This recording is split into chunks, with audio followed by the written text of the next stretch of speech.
वर्ष की जंगल क्वीन की विजेता है रानू चिड़िया। हाँ मम्मी, आपको सोने का ताज मिल गया।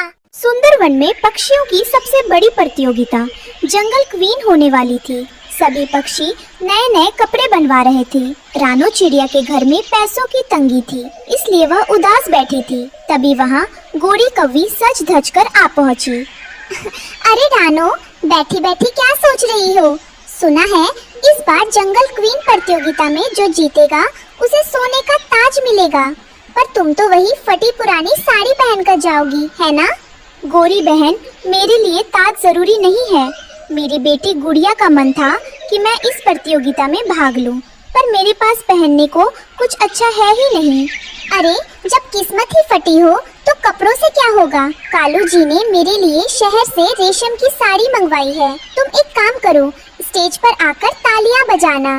गोरी कौवी हंसती हुई वहाँ से चली गई। रानू की आंखों में आंसू आ गए। तभी उसका पति टुन्नू चिड़ा वहाँ आया। रानू, तुम उदास मत हो। मैं आज रात दिन मजदूरी करूँगा, चाहे जो हो जाए। मैं तुम्हारे लिए नया कपड़ा लेकर आऊँगा। नहीं टुन्नू जी, आप पहले ही बीमार हैं। आप और मेहनत मत कीजिए। हमारी किस्मत में जो है हम उसी में खुश रहेंगे। मम्मी, मुझे माफ कर दो। मेरी वजह से आप रो रही हो। मुझे नहीं चाहिए कोई प्रतियोगिता। नहीं मेरी बच्ची, तू रो मत। तेरी माँ हार नहीं मानेगी।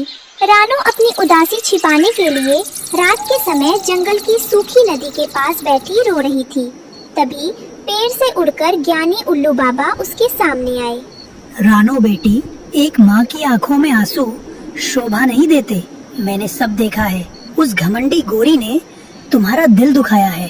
बाबा, मैं अपनी गरीबी से नहीं, अपनी बेटी की टूटी उम्मीदों से हारी हूँ।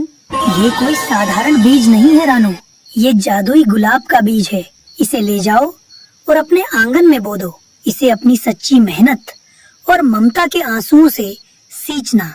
बाबा, क्या इससे मेरी समस्या हल हो जाएगी? जो दिल साफ रखता है, जादू उसकी मदद जरूर करता है। जाओ बेटी, समय कम है। रानू दौड़ती हुई घर आई। उसने टुन्नू और बच्चों को जगाया और आंगन में वो जादुई बीज बो दिया।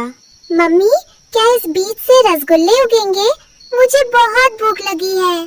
चुप कर बुक्कड़, मम्मी इतनी गंभीर है और तुझे रसगुल्लों की पड़ी है। रानू, तुम चिंता मत करो, हम सब मिलकर इस पौधे को सींचेंगे। पूरी रात रानू, टुन्नू और बच्चों ने जागकर उस बीज की देखभाल की। रानू ने भगवान से प्रार्थना की और उसकी आंखों से ममता का एक आंसू ठीक उस मिट्टी पर गिरा। सुबह होते ही एक चमत्कार हुआ। मिट्टी में से एक सोने की बेल निकली और देखते ही देखते उसमें एक बहुत बड़ा मखमली लाल गुलाबी रंग का महागुलाब खिल गया। पापा, पापा देखो, कितना बड़ा गुलाब का फूल है। इससे तो बहुत अच्छी खुशबू आ रही है। अरे बाप रे, मैंने अपनी पूरी जिंदगी में इतना बड़ा फूल कभी नहीं देखा। रानू, इसे छूकर तो देखो। रानू ने जैसे ही कांपते हाथों से उस गुलाब की पंखुड़ियों को छुआ, वो फूल हवा में तैरने लगा। उसकी पंखुड़ियाँ अपने आप आपस में जुड़ने लगी और एक बेहद खूबसूरत चमकते हुए लहंगे के रूप में बदल गई। अरे, फूल तो कपड़ा बन गया। मम्मी, इसे पहनकर तुम तो परी जैसी लगोगी। हे भगवान, ये तो जादुईदा गुलाब का लहंगा है। इसकी चमक तो हीरो जैसी है। आहा, अब आएगा मजा। अब उस गोरी कौवी का घमंड चूर चूर हो जाएगा। रानू, तुम इसे पहनकर प्रतियोगिता जीत जाओगी।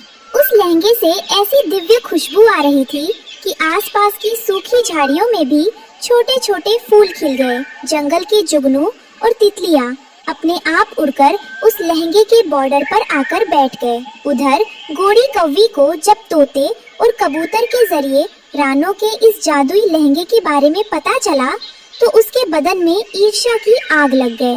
उसने कालू कौवे को बुलाया।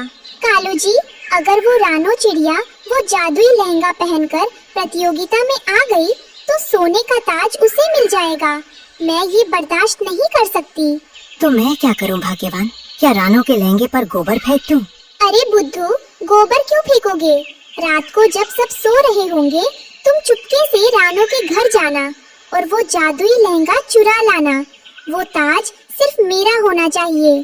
पर गोरी, अगर उल्लू बाबा को पता चल गया या पुलिस वाले कबूतर ने पकड़ लिया तो? अगर तुम वो लहंगा नहीं लाए तो मैं मायके चली जाऊंगी और कभी वापस नहीं आऊंगी। फिर खुद ही खाना बनाना और खुद ही बर्तन धोना। अरे नहीं नहीं, मायके जाने की बात मत करो। मैं आज रात ही डकैती डालूंगा। वो लहंगा हमारा होगा। आधी रात को जब पूरा सुंदर वन सो रहा था, कालू कौवा दबे पांव रानो चिड़िया के घर की तरफ बढ़ा। रानो का परिवार थककर गहरी नींद में था और लहंगा आंगन के पेड़ पर टंगा चमक रहा था। वाह, दूर से ही चमक रहा है। इसकी खुशबू से तो मेरा सर्दी जुकाम भी ठीक हो गया। कालू ने चारों तरफ देखा और चुपके से लहंगे को पेड़ से उतारा, लेकिन जैसे ही उसने लहंगे को छुआ, उसे एक हल्का सा झटका लगा। अरे, इसमें तो करंट जैसा कुछ है, पर कोई बात नहीं। गोरी के गुस्से के करंट से तो ये कम ही है। इसे बोरी में डालता हूँ और भागता हूँ। कालू लहंगा लेकर भाग गया। सुबह जब रानो उठी तो पेड़ खाली देखकर उसके होश उड़ गए। टुन्नू जी, गुड़िया, कुकू, जल्दी आओ, हमारा जादुई लहंगा गायब है। क्या? लहंगा गायब है? ये किसने किया? मैंने तो रात को खुद उसे यहाँ टांगा था। मम्मी, हमारा लहंगा कोई चोर ले गया।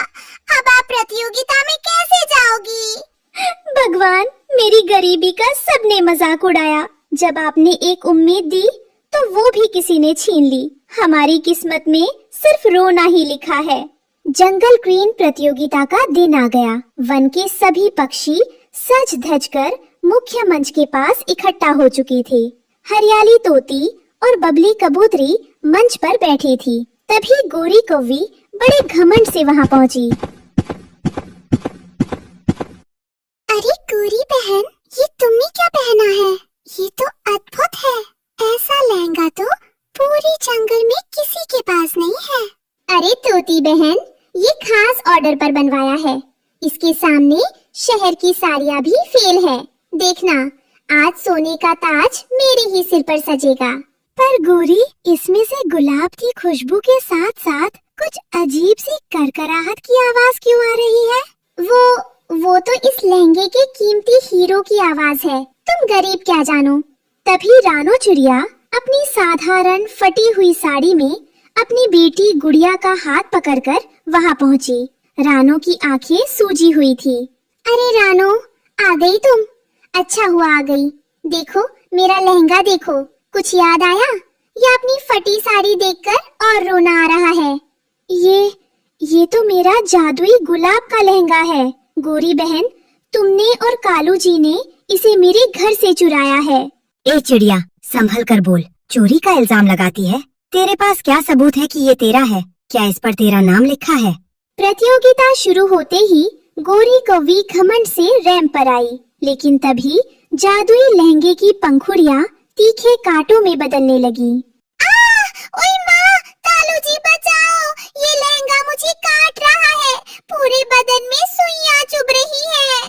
अरे गोरी, ढंग से वॉक करो, सब हंस रहे हैं। गोरी कौवी, ये जादुई लहंगा चोरों के लिए कांटों का जाल है। सच बताओ, ये कहाँ से आया? मुझे माफ कर दो, ये लहंगा रानो का है। मैंने ही कालू से कहकर इसे चुराया था। गोरी का सच सुनते ही रानो ने आगे बढ़कर लहंगे को छुआ। छूते ही कांटे गायब हो गए और लहंगा गोरी के बदन से निकलकर रानो के पास आ। रानो ने लहंगा पहना तो वो अप्सरा जैसी चमक उठी। इस वर्ष की जंगल क्वीन की विजेता है रानो चिड़िया। वाह मम्मी, आपको सोने का ताज मिल गया। रानो बहन, मुझे माफ कर दो। तुमने मेरे पाप के बाद भी मुझे बचा लिया। कोई बात नहीं गोरी बहन, सुबह का भूला अगर शाम को घर लौट आए तो उसे भूला नहीं कहते। रानो को ताज मिल गया और सब खुश थे।